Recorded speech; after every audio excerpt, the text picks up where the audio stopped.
শিক্ষাৰ্থীসকল, আজি মই তোমালোকক অনুশীলনী 7 কৰ 5 নম্বৰ অংকটোৰ পৰা কেইটামান অংক কৰি দিবলৈ ওলাইছোঁ। 5 নম্বৰ অংকটো আছে পইচা প্ৰকাশ কৰি লিখা। ক অংকটো আছে 6 টকা 30 পইচা। 6 টকা 30 পইচা মানে 6 টকা যোগ 30 পইচা।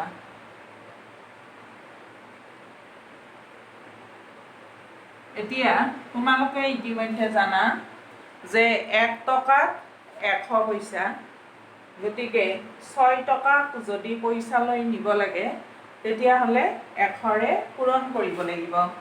গতিকে 6 পূৰণ 100 পইচা। কিয় 100ৰে পূৰণ কৰিলোঁ?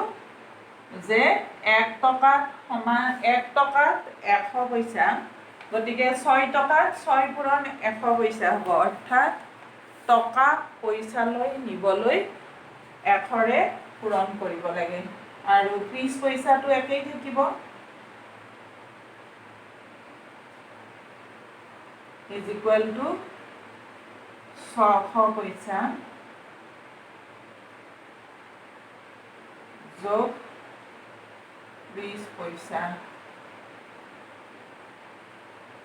এই দুটা যোগ কৰিলে হ'ব 630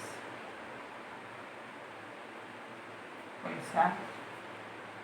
এইটো হ'ব উত্তৰ। তাৰপিছত খটো কৰিছোঁ মই।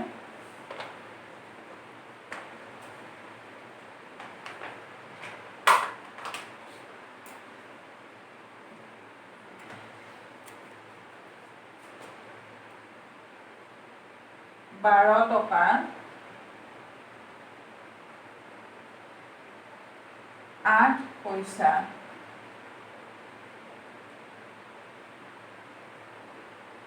আগৰটোৰ দৰে 12 টকা 8 পইচা মানে 12 টকা যোগ 8 পইচা ইজ ইকুৱেল টু 12 টকা, টকাক পইচালৈ নিবলৈ 100ৰে পূৰণ কৰিব লাগে। গতিকে 12 পূৰণ 100 পইচা যোগ 8 পইচা ইজ ইকুৱেল টু 12 পূৰণ 100 1200 পইচা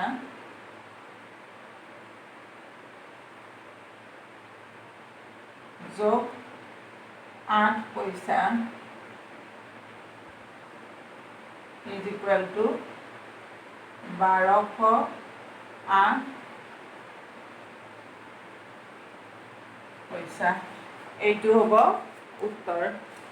তাৰপিছত মই খটো কৰিছোঁ।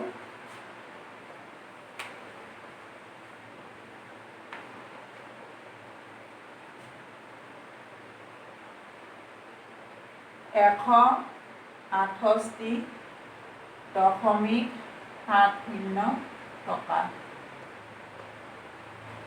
এইটোক পইচালৈ নিব দিছে, তাৰ মানে কি কৰিব দিছে? আমি 168.70 টকা মানে 168 টকা 70 পইচা। কাৰণ আমি জানো দশমিকৰ সোঁহাতৰখিনিয়ে পইচা বুজায় আৰু বাওঁ হাতৰখিনিয়ে টকা বুজায়, গতিকে 168 টকা 70 পইচা। এতিয়া এইটো মানে আগৰ দৰে 168 টকা যোগ 70 পইচা। এতিয়া আমাক পইচা প্ৰকাশ কৰিব দিছিল আগৰ দৰে 168 100ৰে পূৰণ কৰিলোঁ পইচা যোগ 70 পইচা ইজ ইকুৱেল টু 168.00 পইচা যোগ 70 পইচা। এতিয়া যোগ কৰিলে হ'ব 168 পইচা তাৰ মানে কিমান হ'ল আমি পালো কিমান 16,870 পইচা। এতিয়া মই তোমালোকক এইখিনিতে এটা কথা কৈছোঁ, তোমালোকৰ মৌখিকত এনেকুৱা প্ৰশ্ন আহে যে এইটো লিখা থাকে, তাৰমানে এনেকৈ থাকে 168.70 টকা সমান কিমান পইচা, ইয়াতে ডেছ এডাল থাকে, ইয়াত পইচাত লিখিব লাগে। এতিয়া মৌখিকত তোমালোকে এনেকৈ ইমান দীঘলীয়াকৈ কৰিব নালাগে, মাত্ৰ তোমালোকে জানাই যে টকাক পইচালৈ নিবলৈ দশমিকটো উঠাই দিলে হ'ল। মানে তুমি 168.70 পইচা, তাৰমানে মৌখিকত যেতিয়া প্ৰশ্নটো আহিব তেতিয়া ইমান দীঘলীয়াকৈ কৰিব নালাগে, মাত্ৰ কি কৰিব লাগে, টকাক পইচালৈ নিবলৈ কি কৰিব লাগে, দশমিক বিন্দুটো উঠাই দিব লাগে, দি সংখ্যাটো লিখিলে হ'ল। কাৰণ এইটো উত্তৰ আৰু এইটো উত্তৰ একেই হৈছে, কিন্তু গণিতত যিহেতু 2 নম্বৰ বা 3 নম্বৰ থাকে তেতিয়াহ'লে এইটো কৰি দেখুৱাব লাগিব। আৰু গণিততো যদি 1 নম্বৰীয়া প্ৰশ্নত আহে তেতিয়াহ'লে তোমালোকে এইটো লিখিলেই হ'ব, মানে দশমিক বিন্দুটো উঠাই দি পেলাই সংখ্যাটো লিখিলে হ'ব। তাৰপিছত প্ৰথম চলটো আছিল 147.05 টকা। এইটোৰ ক্ষেত্ৰতো একেই কথা, তোমালোকক যদি মৌখিক বা 1 নম্বৰীয়া প্ৰশ্নত আহে এই দশমিক বিন্দুটো উঠাই দিলে হ'ল, দি এককটো পইচা লিখিলে হ'ব আগৰ অংকটোৰ দৰে। কিন্তু ইয়াত আমি কৰিব লাগিব 147.05 টকা, মানে 147 টকা 5 পইচা। কাৰণ আমি জানো যে কি হয়, টকাত প্ৰকাশ কৰোঁতে পইচাৰ ঘৰত যদি এটা অংক থাকে তেতিয়াহ'লে বাওঁফালে এটা শূন্য দি পেলাই লিখা হয়, কাৰণ পইচাৰ ঘৰত দুটা অংক থাকিব লাগে। গতিকে ইয়াত 5 পইচা আছিল, এই শূন্যটো আমি দুটা অংকৰ পিছতহে দশমিক দিব পাৰি বাবে লিখিছিলোঁ, কিন্তু সেই শূন্যটো আমি ইয়াত নিলিখোঁ। তাৰপিছত 147 টকা যোগ 5 পইচা। এতিয়া 147 পূৰণ 100 পইচা যোগ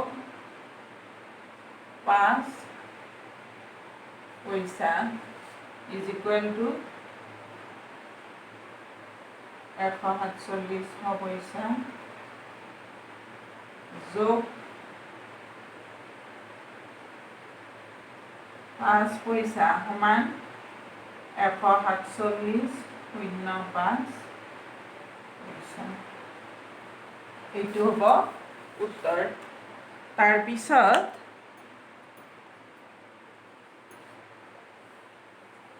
আন এটা অংক কৰি দিছোঁ মই তোমালোকক, দ্বিতীয় ছ 326 টকা। এতিয়া এইটো পইচালৈ নিবলৈ পইচালৈ নিবলৈ মৌখিক বা 1 নম্বৰীয়া প্ৰশ্নত দশমিকটো উঠাই দি 326000 পইচা লিখিলে হ'ব, কিন্তু ইয়াত কৰিব লাগিব তুমি পূৰণ টকা পইচালৈ নিবলৈ আমি ইয়াত যিহেতু 00 আছে, পইচাৰ ঘৰত একো লিখিব নালাগে, আমি টকা এই এককটো 100ৰে পূৰণ কৰি টকাটোক পইচা কৰি ল'ম। ল'লে কিমান হ'ল 326, দুটা শূন্য ইয়াত আছিল আৰু 100ৰে পূৰণ কৰিলে আৰু দুটা শূন্য। এতিয়া ইয়াত দশমিক নাই, ইয়াত 2 ঘৰ পিছত আছে, গতিকে সোঁফালৰ পৰা 2 ঘৰ পিছত দশমিক, আৰু দশমিকৰ সোঁফালৰ শূন্য দুটা আমি কাটি দিব পাৰোঁ বা লাগিলে দিব পাৰোঁ। এতিয়া আমাক নালাগে কাৰণে নিদিওঁ। কিমান হ'ল 326.00 পইচা। বা এই অংকটোক তোমালোকে এনেকৈও কৰিব পাৰা যে কি দিয়া আছিল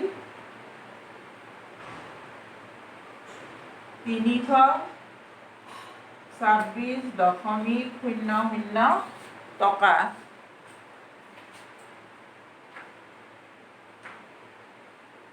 এতিয়া পইচাৰ ঘৰত যিহেতু একো নাই, গতিকে আমি দশমিকটো উঠাই দি 326 টকা বুলি লিখিব পাৰোঁ।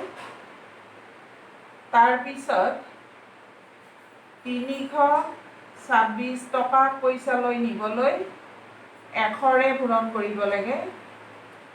গতিকে 100 পইচা সমান 326.00 পইচা।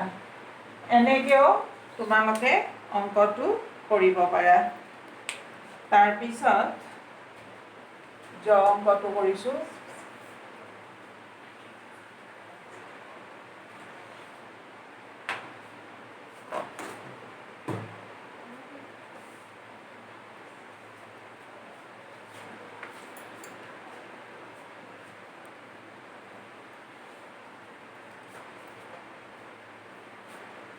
নব্বৈ টকা পইচালৈ নিবলৈ কি কৰিব লাগে 100ৰে পূৰণ কৰিব লাগে। গতিকে আমি 100ৰে পূৰণ কৰিলোঁ, কৰি পালোঁ ইমান পইচা। এইটো হ'ব উত্তৰ। এতিয়া 5 নম্বৰ প্ৰশ্নৰ বাকী অংককেইটা তোমালোকে গৃহকৰ্ম কৰিবা। ধন্যবাদ।